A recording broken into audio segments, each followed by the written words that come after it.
School-Cum-Training program.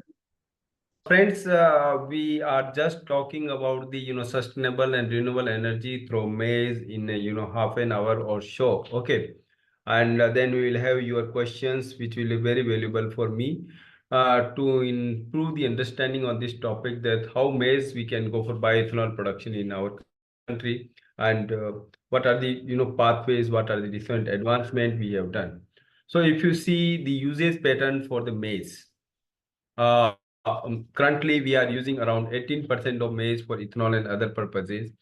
And by 2030 or 31, whatever the growth rate we are having in maize of 6% average CAGR, this is going to have around 60 million tons of the production. Out of that, 21% will be used for ethanol production. And if you are having 9% CAGR, the ethanol production, it will be used 37%, which is the mostly equal to the whatever we are using 50% of the maize today for the poultry feed production. Okay, so in these both scenarios, around 13 to 28 million tons of the maize will be used for ethanol production based on the availability. And you can say the maize is now become the commercial or cash crop with commercial industrial crop now. Okay, so just like cash crop or industrial crop, now the maize is again the prime importance in last 1.5 year because of this ethanol. Previously also 85% of maize were used for the industrial purposes, but now it is going to be used for the bioethanol. So more industry usage has come, and we are heading towards the sustainable and renewable energy. So for these initiatives, the distilleries are being established across the countries, because maize can be produced in each and every part of the country. In most of the states, it is being produced, and you create diversified production, diversified consumption to reduce the energy cost for the consumption as well as for the transportation. We establish the different industries, and this make the around 38,000 of the crores rupees of the investment. And you can see the Eastern India, then Western India, both are coming in very big way. In most of the other part of the country also, the distilleries are being established, and this ethanol produced is being utilized for the 20% ethanol blended petrol program of the government of India. And government is also now thinking to increase it for the diesel consumption and for various other purposes. So maize requirement is going to be very high. And in last 15 or 20 years, first time we have imported around 1 million ton of the maize, okay, to meet our industrial requirement. Otherwise, we were exporting 3 million tons of the maize before that. So you see the Bihar. Why I am highlighting Bihar here? Because Bihar was the highest producing ethanol, highest surplus maize generating state, especially for the industrial purpose maize. But now you see the first time we have seen the Bihar also got the higher amount of the ethanol plant establishment, or because of that, the maize of Bihar is now not going in that much quantity, and the prices of the maize were increased from 1,600 rupees to 2,200 rupees in the state. And now you can see the whatever the grain surplus we have, only few states are surplus, and Punjab, Haryana, they are largely deficit based on the existing as well as the futuristic ethanol industries. I am not talking about the feed industry and other industries, but all other industries are starving because of this ethanol. Okay, so in many regions like Punjab, Haryana, and then Jharkhand, Andhra Pradesh, okay, though they are good producer, Andhra Pradesh is good producer, but the ethanol demand will itself make the negative balance for the maize. So what we need to do is we need to increase the production, and this kind of the pattern we have seen in the last few years for the increasing the maize acreage both in the Kharif season, and yield has also been improved in the Kharif season. Not only acreage, yield has also increased. Rabi season also yield and acreage. If you see that last map, first in second line, first map, the maize was concentrated in few pockets for the Rabi season, but now you can say it is making its introduction in the Pan India, and the middle part is also made green this year. But in MP, it came in a very big way. A big crop is coming in MP, and you see within 1 year of the ethanol blended, you see the production in MP has increased from 42 lakhs to 64 lakhs. Okay. And likewise in Maharashtra from 14 to 28, so double. And Rajasthan also there is big jump has been seen in the Kharif 2024 production season, and maize is going to be around 44 million tons of the crops, 6 or 7 million ton extra than the what we produced last year. Okay, so we can say the maize can be for bioethanol. Okay, so bioethanol, if you see why we are using for bioethanol, many people will argue for it because this is largely food security independent crop.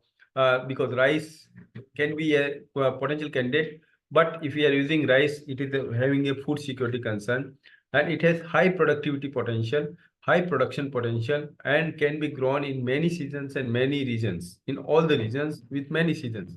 Right? And the water consumption is very low as compared to the rice and sugarcane.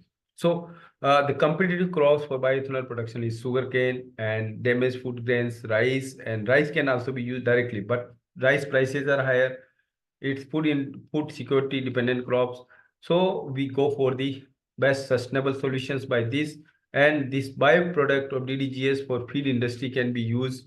And one third of the, if we use 100 kg of the maize grain, we will produce 38 liter of the ethanol, and we will generate around 25 to 30 kg of the DDGS, distillery dry grains and soluble, which has high protein and high oil content. So protein will be around 24-25% and oil will be around 12 to 15%. That can be utilized directly to the feed industries. So we get the very diversified uses. Even if we are having the reaching the capping of the ethanol industries, you see the other industries which I discussed, like poultry industries, which has 7 to 8% CAGR. The starch industry also at 4 to 6% CAGR. Animal industries also have good. Then silage from maize, it's also coming in very big way. So now we can say the through maize, the farmer which used to be annadata, and then it can also become a urja data in times to come. So friends, what I mentioned, the water requirement, many of you know and aware of it. I just put over here. You can see how much water requirement is there for maize versus other crops. Okay, and the World Resources should say that the groundwater is at alarming level in some of the part of our country. And if we are not respecting water, we are just exporting the rice to the tune of 20 to 25 million tons a year. So we are just exporting a huge amount of rice. And sometimes you see China is also importing rice. Okay, so you can say they are playing on the safer field. We have to think over it because in rice, the area as well as the production has been increasing. Area is increasing like anything. Everybody want to grow rice because of the favorable policies. But just if you see the water concern, that will be deciding it. So if you want to have sustainable ethanol from maize, these are some of the possible pathways. We can go for rice replacement of maize with Kharif season and spring maize in the Western IGP. Then we can go for area expansion in Jammu Kashmir, Himachal Pradesh, and all other NEH regions, and replacement of upland paddy with maize in Kharif and other crops in winter season, and utilizing the rice fellows, because in rice fellows what happens, rice is being harvested from October to December and even in January. So whenever your field is vacated, you cannot grow any crop. You have to grow photoinsensitive, thermoinsensitive crop for the tapping rice fellows. So if you are growing chickpea, lentil, and these things, we have to have the rice fellows to be ready by the month of October. Then only this will be beneficial. Otherwise, you have to grow photoinsensitive and thermoinsensitive crops like sunflower, like maize, or any other crops which cannot have any effect of the temperature and these things. So maize at present in our country is being grown. Every day we go for maize sowing, every day we go for maize harvesting. So you can tap the rice fellows easily. I will show some examples what we have got in the last 1 or 2 years or 4 years, that how it is catching up so fast in the rice fellows. And Eastern India upland paddy 1 to 1.2 million hectare. Western IGP we can go up to 0.3 to 0.4, which is 10% of the non-basmati rice, not basmati, non-basmati rice. Then intercropping others. So we we can go for the food in security issues is also not there. We will have the offset of the around 5 million tons of the rice if we are going for in this direction what I'm proposing over here. So despite we have big opportunity to tap 10 million hectares of the rice fallows for being into cultivation, greening the rice fallows through maize. Okay, so bringing green revolution in Eastern India, the maize could be the crucial step. And another thing is we can improve the productivity of our existing area through single cross hybrid coverage, best management practices, and mechanization. So friends, in this direction, we have a regular network of the two regional center of the Indian Institute of Maize Research, and this is now newly situated and located at the new location in the Punjab, Ludhiana, and a very beautiful campus is being developed. All of you are invited to see this, and this is going to be, one of the big and best institute established in recent past by our government. So in 2017, it shifted to Ludhiana, and all of us knows that in 1957, the first acre of maize was started. Makrip was started in maize, and then the other crops has followed the path of it. But due to our compulsion for food security and other things, we have just sidelined the maize or neglected maize, and the rice crop has attacked the maize. Rice attacked the maize, and that attack has left the after 1970, 1980s, the maize were out from the Western IGP and many other places. Okay, and now maize is attacking to the other crops. That also not good, but we have to make a sustainable crop management at landscape level so that we can have a sustainable thing. So all the 32 regular centers, 31 volunteer centers, and many others. So around we are having 130 scientists who are working for the maize research for development in our country. So friends, what we have done, three, four, key slides I want to present. We have different type of the corn available in India. If you see the various type of corn, you might have seen in the market that news is coming, you have to grow 10 corn for the ethanol. So dent corn also it is available 7%. Okay, flint corn 25%, semi-dent 36%, and semi-flint at 32%. So there is season specific response for this, and dent corn as usual it is having a low temperature preference. So what happens if we grow them into the high temperature conditions, more diseases will be there, and it is heat sensitive. So we are going for the dent into flint, flint into dent, and other hybridization. So semi dent or semi flint, you see they dominating in the market. Dent is generally coming into the spring season.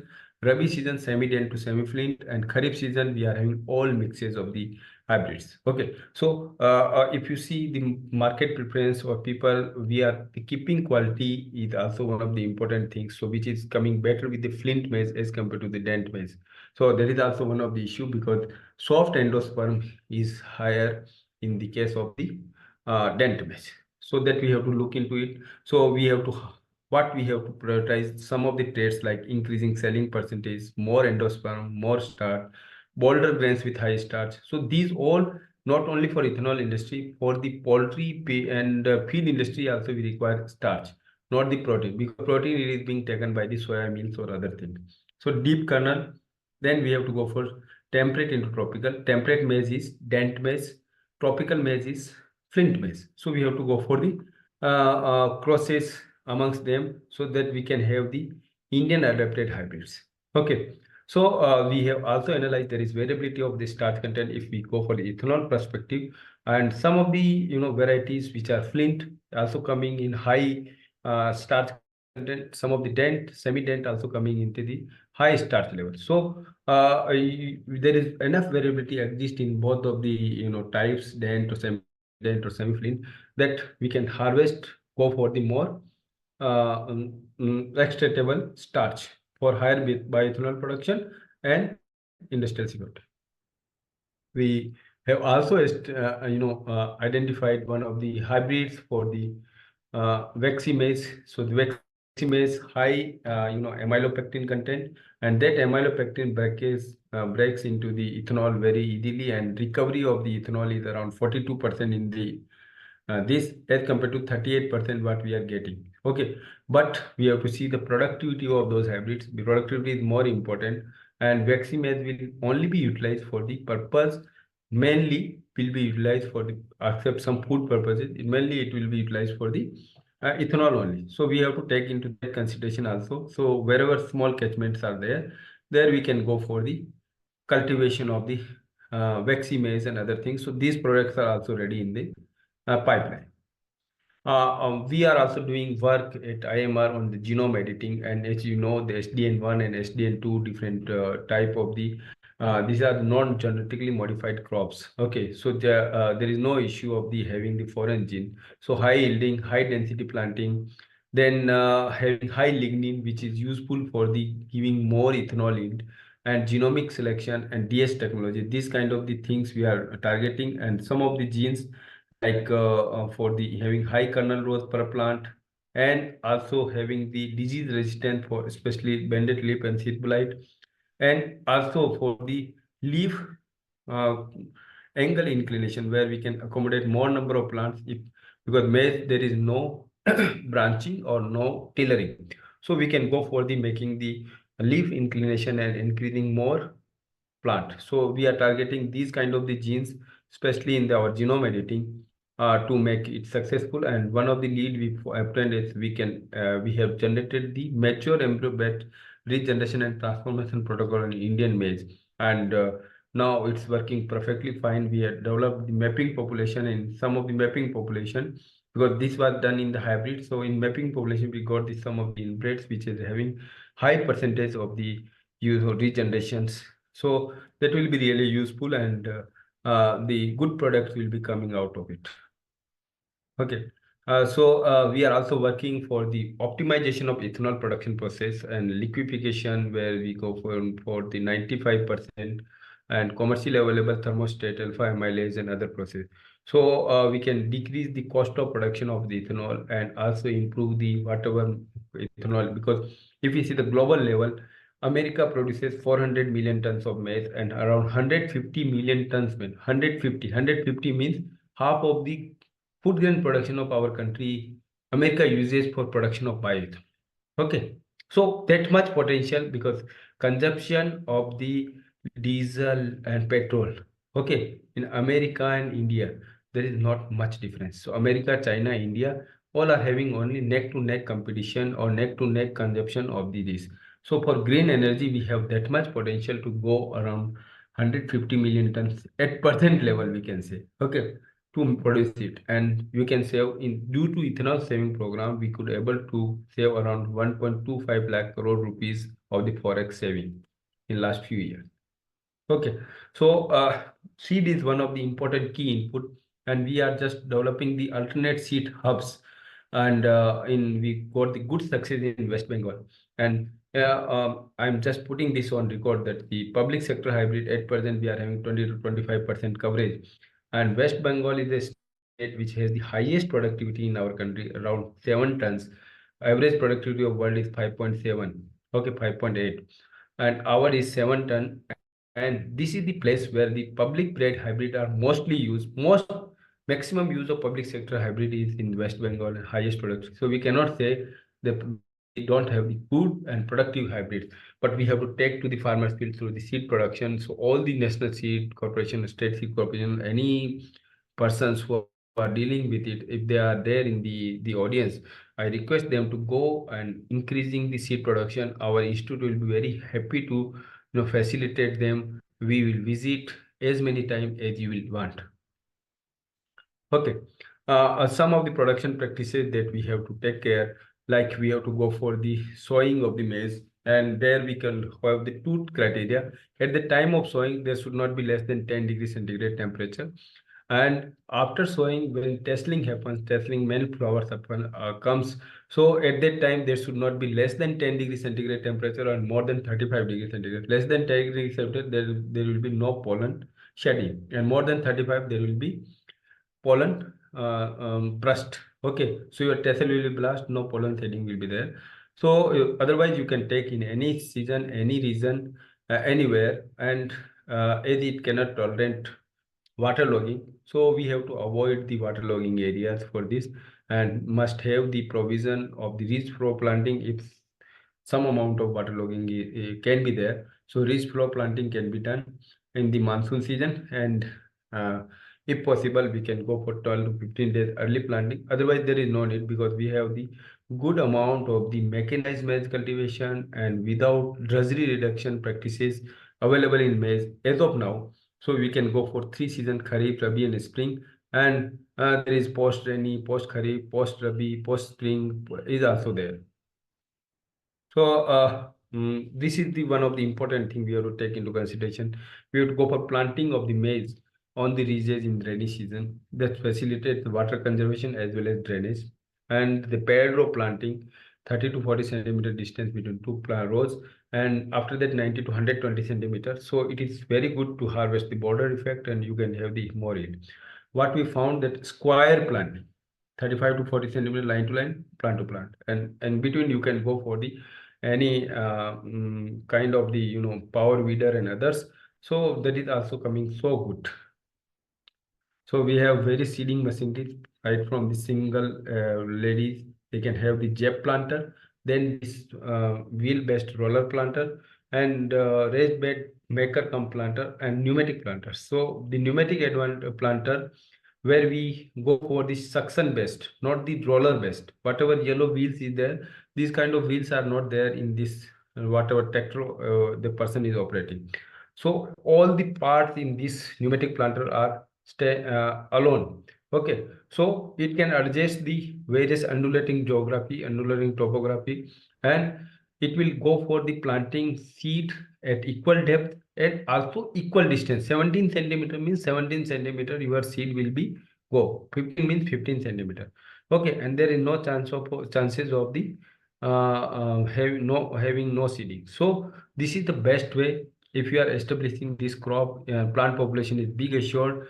If you are planting around 30,000 seeds per acre in the rainy season, 35,000 in the winter and spring season, then you are just going to harvest a big good crop if you are able to establish this crop on the time. In single emergence, the plant should emerge. So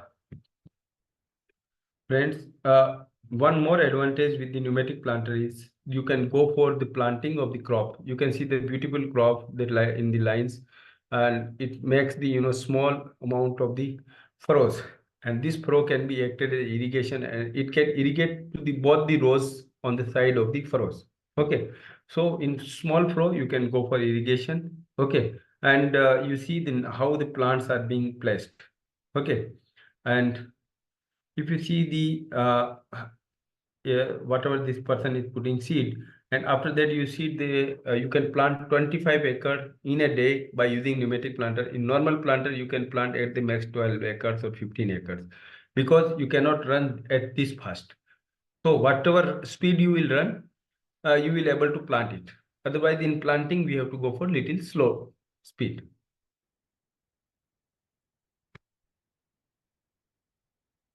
Okay. For weeding, because weed causes significant loss, 50 to 80% loss in maize, and we are having good solutions in the maize, like mechanical and manual weeding. And this provides good pulverization, non-chemical based, promotes good root, costly, and sometimes not feasible whenever there is rains. Okay, so incessant rains and other those conditions, what we can do, we can go for the having good weed management options. These are the weed management options available in maize. As of now, we have the pyroxosulfone and atrazine as a pre-emergence application, halosulfuron methyl for the cypress control, tembotrione, topramazone for the post-emergence. We also have the ready mix approved herbicides like bizotrione plus atrazine, topramazone plus atrazine, halosulfuron methyl plus atrazine. So you can apply in the standing crop, and there is no need to go for the any kind of weeding after that. So you plant on the ridges, apply the herbicide, then you forget about the weed management and other concern. For nutrient management, because we know, as I told, it's very high yielding crops, so we can go for the application of 100 to 1.25 bags of DAP at sowing, 1 bag of MOP at sowing and knee high.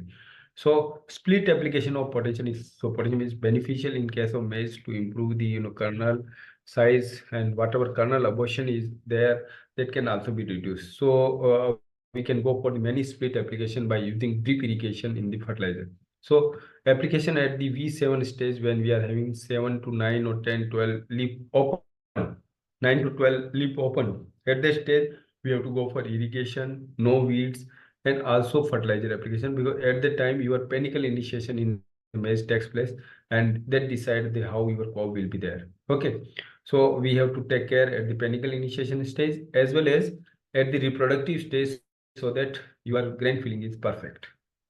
Okay. Another technology which we generated, that conservation agriculture, and rightly introduced to you, but many times you can find the conservation agriculture literature. You see the last one, where the moisture as well as NDVI, plant performance and moisture is linking. Okay, and we can say that yes, conservation agriculture providing a good platform for making your crop and soil healthy. Okay, and because of that, you can harvest better yields under the conservation agriculture. Your moisture retention is also better, your crop yield is also better. Despite this, as I told, that we are having rice and sugarcane crop, and they are also very important crop for the country, and consuming around 70% of the irrigation water, right? So those crops, we cannot have the water here available, but whatever we are having maize, 27% is only irrigated, or 29%, or at the max 30% is irrigated. So 70% is still rainfed. So what we can do, we can go for the drip irrigation based strategy, and we can plant the 2 rows of the maize on the side of the dripper laid on the around 1.2 meter spacing, and both side you can plant the maize crop. And this photograph, where you can, in 1 row you can go for the 1 row of the dripper, you can go for the 2 rows of the maize cultivation, and this will be the paired planting, and you can have the higher yield, whatever yield we are getting, because of drip irrigation and fertigation. Fertigation is very important in drip irrigation. You can go for fertilizer application 6 times, 5 times, 7 times in the drip irrigation, which is not possible in our conventional irrigation. So losses are less and production is more. And these are the benefits of the drip irrigation are enumerated in these slides. You can go for the, at various stages, there are enormous benefits for the drip irrigation, and you have the better weed control, better other things, no disease development, right? And because of that, your crop yield are 30%, 50%. In whatever, you increase the management, your crop yield will be high. You see, 17 to 18 tons of the maize in Ukraine is common per hectare. Okay, we are having some districts where the productivity is 10 to 11 tons, like Guntur, East Godavari, West Godavari, Uttar Dinajpur, and in Bihar also. So Khagadia and other districts. So we can have the, the potential is much more. People are harvesting 14 tons also, 15 tons also. So there is sky is the limit, but by improved management we can do it. And as I mentioned, that we are just having the irrigation area less than the barley. Okay, so only few of the states like West Bengal having 85% irrigated maize, and then Andhra Pradesh 75% of the maize is irrigated. Tamil Nadu also 33%, right? And some of the states like Rajasthan 1.9, MP 3.7. So these irrigated area must be increased for increasing the maize productivity, in my opinion. Otherwise, there will be setback. We cannot achieve those targets what I mentioned in earlier slides. Okay, one of the important subsurface drip fertigation, which is futuristic system for long-term irrigation solution. So 15 years or 20 years lifespan is there. You can grow maize followed by wheat and other crops. So at the time of establishment, you have to apply the surface water based irrigation, so that your germination takes place. After germination, 15 to 20 centimeter depth, you go for the placing this stripper, and there will be less damage by the rodents. Also, there will be less sunshine based damage, and many other damage will be there, so that we can have the better maize crop and better crops under the subsurface drip irrigation system. Okay.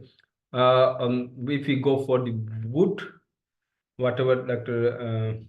Singh Saab was also telling, that residue retention is good for the all crops. So here, for maize also, for wheat also, mustard also, if you are retaining the residue, it is going for reducing the heat stress in the crop, also having the better moisture availability, soil faunal activity, soil microbial activity, and other things. So we can have the better crops by using this. Okay, so these are the on the technology front, and how we need to go for this. Some of the experiment we have done. So now we are developing the catchment area around distilleries to ensure the 15 catchment areas to have the at least 2 season maize production. So we are going for demonstration, training, awareness, and all other things, and making all-time presence to the farmer field, and going for refining the farmer agronomy by making the farmer data accounted. Okay, so what we found that there is good opportunity to increase the maize yield, and we can, if you see the world average is 5.8 tons, and we are just at the 3.3 or 3.5 tons. So we can increase by catchment area development program. Here, what we can do, we can go for the, like these activities, okay, where we can go for the van based campaign to have the maize cultivation, right? Partnership with the industries, it is key, because industry are the measure taker, and if you are having industries partnership, then you see there will be big impact for the maize cultivation, which is very key. Okay, and then we also shown in the Punjab and Haryana during 21 to 23, we went for the maize demonstration. Okay, and what happens in various districts we went, and in 23, in there was lowest area recorded in the history of the Punjab for the maize cultivation, which was used to be 6 lakh hectare, around 6 lakh hectare, and it reduced to the one less than 1 lakh hectare. Okay, so this year there were reports that the area had increased to 1,23,000, and you can see the impact of this demonstration we done, and we found that we can have the productivity of around 7.6 tons by maize, and we can optimize the maize wheat system and have the 12 to 15% or up to 18% more yield of wheat by going for maize, because maize you can harvest in 110 or 100 days, and after that you can take the wheat, and then you can take the potted wheat, and then again you can take the mung bean or other crops. So and then maize planting is being done in the month of June, July. So we can take the many crops by using this. Okay, 1 minute. Similar things we have also demonstrated by working in 12 districts in Assam, and the average demonstration yield we got a 10.934, and here also we went for the large scale capacity building program of around 5,000 stakeholders in 1 or 2 years, and we started in 2016-17 that in Assam nothing was working in rainy season, the yield was not improving, so we went for the Rabi season. From 16 onwards we went for the demonstration as well the farmer participatory trials, and in 2009 23-24 we went for around 1440 demos in the Rabi, and in those demos you see the yield is very high with 3 to 4 irrigation. One person went around to one irrigation or two irrigation only. So 2 to 4 irrigation, you can harvest the good yield. Means 10 tons yield is a very marvelous achievement we got. And you see within 2 years, the area increased from 53,000 to 103,000, means double, almost doubling of the area. And yield was also increased for the state as a whole, as a 1,200 kg per hectare. So this kind of the success story we can show in the various other states where the farmers. So this mostly was done in the rice fellows, and as I mentioned that rice fellows can be tapped for this purpose very good manner. Similar things we have done for the Eastern India, paddy, upland paddy, and Uttarakhand summer paddy comparison, and we found that the maize can be a good candidate for the making diversification. And now people are just because of the availability of market. Previously, when we worked, you can see here the selling price of the maize In West Bengal was 2000, Jharkhand 1870, Odisha was 1616. Okay, and UK was 1800. So it was lesser than the paddy, but still people were having the more net return. And because of enhanced market availability, now people are just diversifying. They are getting the options to have the better livelihood. Okay, we got the enormous opportunity to increase whatever in our demonstration we have done. So yield gaps are there for especially for Rabi season around 16% with the existing technology. Rainy season it is 30%. Okay, so we got for the large amount of the people stakeholders engagement through our AICRP, and we go for the around big levels around more than 5,000 stakeholders directly, and 50,000 you can say the indirectly we are contacting to the various platforms. Yeah, friends, I want to say this one was the disrupting innovations we did in the Maharashtra. Okay, so you can say the sugarcane initially 3 to 4 month period we are unable to utilize efficiently. Water is also applied, disease, weed is also controlled, but there is no benefit. So what happens? We went for the demonstration of the Kharif 30 acres in the Sholapur, and we found that the farmer harvested 15 to 20 quintals per acre maize. And in Kharif season and in spring season, I assume that the benefit will be more 25 to 35 quintals per hectare. So sugarcane farmers, which is used to be stressed and having the only yield only once in a year, money once in a year, now we have shown that you can have the money twice in a year, because in maize and sugarcane you can go for the herbicide spray and all other things spray whatever required. We can go for halosulfuron spray here, mesotrione plus atrazine spray here in maize and sugarcane cropping system. So this is one of the cropping system where we can go for the intercropping system, where we can go for post-emergence herbicide application or as well as pre-emergence herbicide application. So whatever sugarcane was done, spring, moong, and these other things were there. So they were inviting the weeds.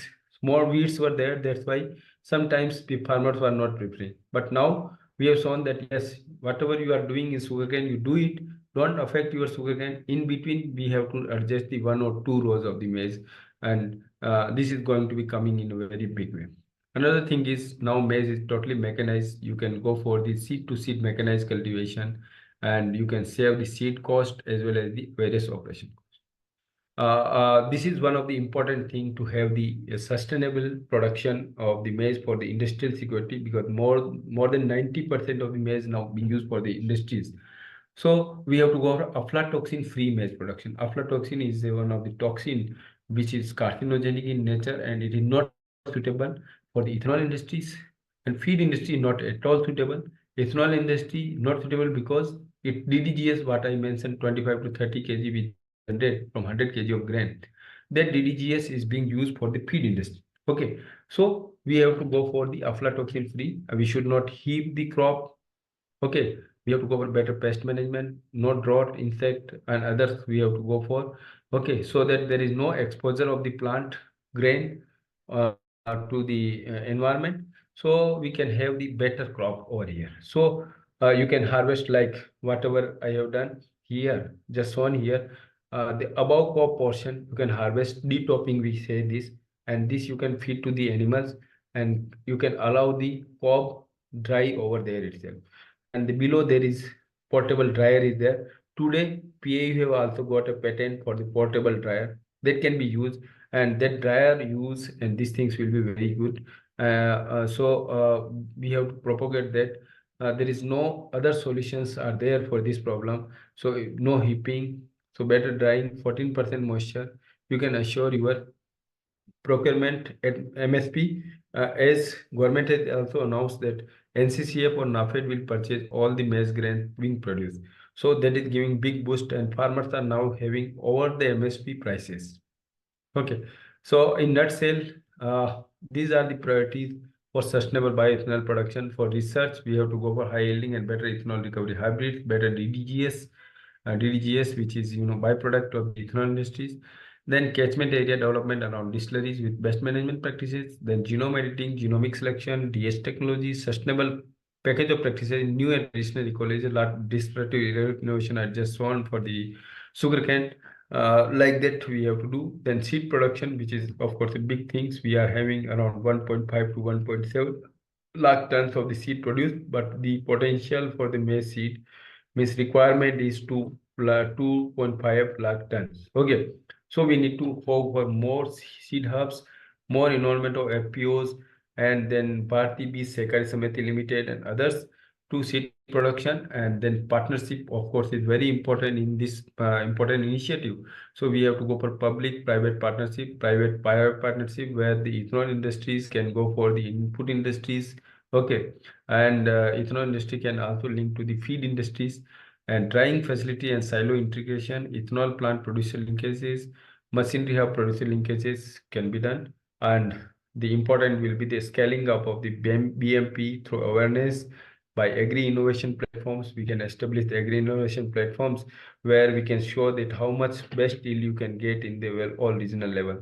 So capacity building program, mechanization, advisory support, all other things, literature, video in regional language, so that we are generating.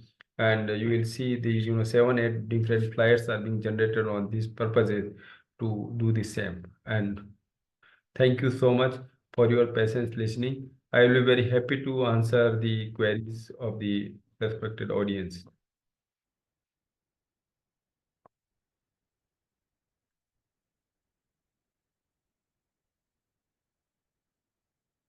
Hello.